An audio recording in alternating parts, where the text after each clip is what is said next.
5 years. 5 years I've been waiting to watch the Bob's Burgers movies, and I'll tell you what, it did not disappoint outside of one glaring plot hole that I'm going to talk about right now. Hey, what's going on, everyone? How you guys doing? Matt Jarbo here, $3 Theater, and Hulu and HBO Max finally got Bob's Burgers, the movie. I thought it was only going to be on HBO Max, but man, I was happy it was on Hulu because I actually have Hulu. I don't have HBO Max anymore. But anyway, I'm a longtime fan of Bob's Burgers. Let me tell you guys, for me, it goes back to Comic-Con 2010. So 12 years ago this week. I'm a big Archer fan. I knew that Jon Benjamin was going to be there promoting Archer Season 2. But there was a small little panel for his new animated show, a show called Bob's Burgers, that was happening in a much smaller and less populated room. And so myself and my friends went to go and check it out. We got to watch the first 11 minutes of the very first episode premiering in January 2011.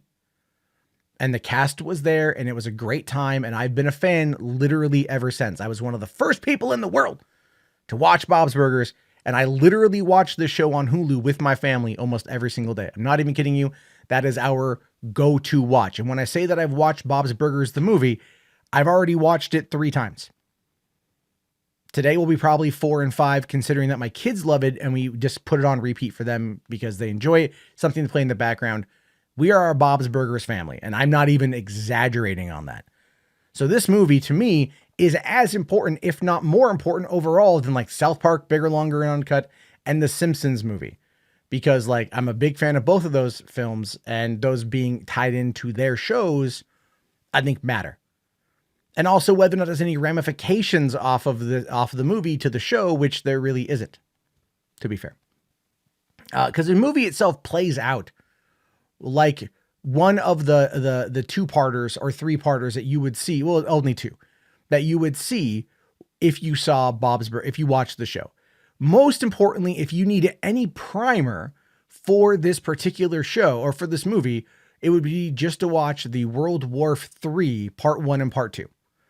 Other than that, you probably don't need much of anything, because for a show that is so locked and loaded with like meme material and referential callbacks, it didn't have that many. And I was relatively surprised at that. For the movie itself to be like this big theatrical experience, you figured they would throw in everybody. They would have cameos from every side character that has recurring roles and stuff. And maybe even like small, obscure characters that have only popped up every once in a while. They didn't. They really honed this particular movie into just being a long episode of the show. And that's perfectly fine. You have your A story and you have your B story. That's it. That's how it works. I mean, that's how most things work. But usually in like Bob's Burgers, it's like the kids go on one adventure, Bob, Linda, and Teddy do something else or something along those lines, right? Well, in this case, it's like that. You find out it starts off like 6 years ago, Wonder Wharf. Someone gets murdered. Someone gets killed. You don't know who it is. But then we come to, now present time, and Bob is worried because they've got to go to the bank in order to try to get an extension on their loan so the bank doesn't repossess all of their kitchen gear, which again, if you've watched the show, especially season 1, or I think it was season 1 had the bank robbery episode where we meet Mickey's character. And so he's going back across the street to the bank. And because this is the thing I just want to kind of point this out. With like the Simpsons movie and even the South Park movie, they extrapolated the size and scope of the story, meaning like they went to like Canada in South Park and they had a whole big thing. And, in the Simpsons movie, they put a dome over Springfield. The family hid out in Alaska. Like they kind of like traveled and everything else. Bob's Burgers does not leave necessarily the wharf and the main street. Like they do a little bit of going off of that. They go to the school and everything else. They go to Wagstaff. But other than that, it's so monumentally on point for the series. It feels like an extension of an episode versus something that's a movie, which is not only good in my mind, it's very refreshing. In fact, like one of my biggest complaints about a lot of these adaptations is that they go too hard with it. They go too big. And it ends up losing why people love the show in the first place. This actually really did a good job with that. But I digress. So Bob ends up like, not getting the extension, and he's freaking out, worried about losing anything. And then all of a sudden, a sinkhole blows up right outside the front door of the restaurant. But this isn't the first time that a sinkhole has appeared outside the restaurant. There was an episode, I forget which season it was, like season 6, 7, or 8, where Mr. Fish Odor gets basically gets Bruce from Jaws, and it goes crazy, and they basically like have to like dig up a hole in the street right in front of Bob's Burgers. And the shark goes in the hole and then bites its way into Bob's Burgers and like destroys the restaurant. So there's already been a sinkhole established, and there's already been at this point some references in the movie alluding to past events. Now, that's only if we're looking at the show as being chronological and how time progresses. But this is a show where, the kids haven't aged in 12 years, just like The Simpsons and South Park haven't aged in 30 years and over 25 years, respectively, right? So there's like, obviously, there's some stuff there. But what really got me about that was like, there was no reference back to the other incident, which I don't know if it got cut out. I don't know if there was just something that I missed. I've been trying to catch any reference. Maybe I just completely overlook it. But because here's the thing, is like when Louise goes in there, the whole thing with the kid story is she ends up like wanting to prove that she's brave. So she falls into the pit. Now she's trying to find herself out. She finds a dead body in there, right? Cotton Candy Dan. And Cotton Candy Dan was a carny at Wonderwolf who was killed 6 years prior. They think Fish Odor did it, and the kids set off to try to prove his innocence, thinking that it was Felix who did it. Or another carny, something like that. But it's like, when you get to the end of the movie and you find out that like it was really the cousin, Grover Fish Odor, played by David Wain, who did a great job. And he killed Cotton Candy Dan and then wanted to frame Fish Odor for it 6 years prior. He buried the body like very loosely in some dirt outside of Wonder Wharf, thinking somebody would find it. And then it got scooped up and it went somewhere for 6 years, apparently, or then was used to fill in the hole, of which they never showed any of the dirt being filled in the hole that would have the body in it. There is a part where like, again, they bring dirt. I don't know if they cut it out of order or whatever, but like they bring the dirt to the sinkhole after the body's already been found. So it's like, there's just like this weird plot hole. It's not even like minor. It's not even, oh, Matt, you're just overthinking this. It's literally like explained at the end of the movie, where it's like Grover's like doing his song and dance number and he's like explaining everything. And you're just like, but how did the body end up in the sinkhole? Unless it either they cut out a scene of them trying to fill it before Louise finds it, which is not there, or they're referencing the shark episode, which they don't actually reference the shark episode. And I was even like, reading up on Wikipedia about this, and even Wikipedia was all like, yeah, no, it says the last time the sinkhole was there, which would have been the shark episode. So that to me is a glaring oversight. It would have been like one line of dialogue would have solved it. But there's some issues with some of the dialogue in this movie too. One of the things I'm not a big fan of is the fact that for Mickey is in the movie. He's got a brief part. And Bill Hader is not voicing Mickey. I think it's Loren Bouchard, the guy who directed the movie, who created the show. Because in this last season of the show, they had two instances where Bill Hader had voiced characters. One of them is Mickey, and one of them is Bob's dad, Big Bob. And he didn't voice either instance of that character, with Loren Bouchard doing the voice work for Mickey in the show. Now, they said it's because Bill Hader wasn't available. Okay. Don't know how much of that I believe. All right. But it's noticeable. A longtime fan. Noticeable. Not terrible. Noticeable. And then you got like, even Aziz Ansari comes back in as Daryl for like one line, and it doesn't even sound like him. So, okay. I'm like, did they recast Daryl? Like, that's a little bit weird. Just couple little things like that, right? Couple little things like, cause they got back like Gary Cole as Sergeant Bosco was back. They had Kevin Kline and Zach Galifianakis as Mr. Fish Odor and Felix Fish Odor. They even got the guy who played Critter when they show the one-eyed snakes and everything else. Like, But Jimmy Pesto, Bob's arch nemesis, who is seen a couple times in the movie, but because the voice actor was caught at the January 6th insurrection as being in the crowd, I don't know if he actually went inside the Capitol. They fired him from the show, cut all of his lines from this season, and even removed him from the movie.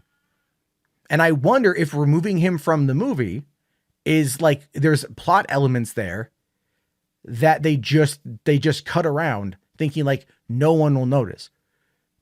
Dude, I watch a lot of Bob's Burgers, man. All right. A lot of Bob's Burgers. And so for me, that was noticeable. Minor, because I was enjoying the movie. I really enjoyed the movie, by the way. I might sound like I'm complaining, but I really enjoyed the movie. So from there, obviously like the kids, they start to solve the mystery and everything else, and they're doing their thing while Bob and Linda are trying to, get money for the restaurant. And they end up, Teddy builds them a burger cart, and they end up going outside of Wonder Wharf, but then trying to outrun Hugo because they don't have a permit to, sell anywhere outside the restaurant. And Hugo would gladly shut them down. They run into the Wonder Wharf, and they end up posing as carnies in order to sell burgers there until they knock over the carny memorial for Cotton Candy Dan, and then they get chased by carnies, one of whom is voiced by Paul Rudd. I still don't know which one, to be fair. And then they make their way, and they find the kids' bikes, and they end up in the same underground old Poseidon secret ride that Fish Odors had turned into like a clubhouse. And they were going to escape to Cuba in this old like submarine that they found videos on YouTube from submarine enthusiasts on how to how to convert into a submarine that could take them to Cuba, all by telling Louise, don't listen to sub dudes. Right? Like, I don't know why. I thought that was great. I thought that was fantastic. I really loved that little bit there. And then, Grover shows up. Louise figures it out. They end up like doing their thing. They have their whole escape. Family gets, in a little clam car, and they race through the under wharf, right? It's like the mid wharf, and you see it in the show. You can see like that area, but like now they showed what's there, and that's pretty cool. And then like, they get buried into the sinkhole by Grover. They get themselves out. And then of course, like they get them arrested, and they save the day. Right. But then Fish Odor only forgives them for like 1 month of rent, so they can then pay the minimum on what they owe the bank, which is so in line with the Bob's Burgers show, because Bob never gets ahead. Every time he gets close to getting ahead, he never gets ahead. Watch the Thanksgiving episodes. He maybe has had turkey like twice. All right. Like that's his favorite holiday, and he always ends up finding himself in a place where he gets relatively screwed. They're giving him more of him now, but watch those episodes. They're some of the better ones. Those and the Halloween ones. Halloween ones are great. Sorry. Huge fan. I love that show. But then what I loved, was the wrap up at the end of the movie. Okay, because we get to see Gene gets to perform in front of an audience, which is what he wanted. The Itty Bitty Nitty Committee, or Itty Bitty Ditty Committee, I think is what it was, which is referenced in another episode of the show. And he put on a good show, and he got his confidence. He got to perform, which is what Gene wants. Tina had the confidence to finally kiss Jimmy Jr. And she's been going through this bit of existential crisis throughout the whole film about her summer boyfriend, summer love, things like that, and whether or not Jimmy Jr. is going to reciprocate. And if you know anything about Jimmy Jr., about Jeju, you know for a fact that he is the most indecisive kid ever. So there's that. Plus the movie needed way more Zeke. Just saying. Zeke, my boy. And then, she kisses him. That was really sweet. But then Louise has always had the thing with her ears, with her rabbit ears. She finally comes to realize that she doesn't need them. But that what I love though was how Bob was telling her when they were in peril that she was brave. Louise is like the bravest kid that they know. And that the bunny ears remind Bob of a cap his mom wore, like a little hat his mom wore when he was a kid. And she would wear it everywhere. It didn't matter if it was hot or not. She's hated doing her hair. But then Linda made the rabbit ears for Louise. And Louise believed in her mind that was what makes her brave. But her parents are like, no, you are brave. Those are just part of you. That's just something you wear, but that's not what you're not your bunny ears. And you're not a baby for wearing them. And then at the end of the movie, she does like this dead man's drop off of the monkey bars, and her hat flies off, right? And we, and it's like kind of a Maggie Simpson talking moment sort of thing. And everyone's all, and here comes Mr. Frond, and he's like, like DEFCON 1, like Louise is going to go ballistic and burn the school down. And she's like, no, it's fine. It's okay. I don't need it. And she gets this nice little like character moment where your little Louise is growing up, right? I love Louise. Her and Bob have a great relationship. That their father-daughter dynamic is something I feel I have with my kids. It's just I connect with it really well. So I really enjoyed that aspect of it. I really enjoyed that. And then they all kind of leave the school year in much better places, having learned something, having grown, having been heroes, having saved the day as they have done multiple times in the past, but ultimately nothing changes. The burger shop still opens, it still closes. They can still go to school. They have their adventures. But what got me about the movie was like, again, characters like Gail, like Gretchen, like a bunch of the side characters don't even pop up until the end credit scene, where like, then you see a bunch of the side characters and then they're dancing and you're like, okay. Now I will say this though, on the Gail front, if they would have put Gail in the movie, and longtime fans, you'll know this, if they would have put Gail in the movie, it would have become the Gail show. Because every time Gail is in an episode, man, it's all about Gail. And Linda just like completely enables that. So I'm good. But I do love me some Megan Mullally, so there's that. Just saying. Anyway, I adored the Bob's Burgers movies. I have some issues with it just based on being a gigantic fan. But my obsessive compulsive nature to talk about those things shows you how big of a fan I am. I adore this show. I adore the characters. I love watching this with my family all the time. And I'm very happy to finally see this movie. Do I have a few gripes with it story-wise? Yeah, sure. But at the end of the day, I was laughing. I teared up in a couple spots, like the more emotional stuff, because I just like the character growth. And I'm looking forward to watching it again. And I'm looking forward to watching another one if it ever gets made. And I'm definitely looking forward to season 13 dropping this September on Fox. Well, for me, Hulu, because I fuck cable. But anyway, if you've seen the Bob's Burgers movies, what are your thoughts? Let me know down in the comments section. I will talk to you guys later. Be sure to let me know what movie you want me to review next.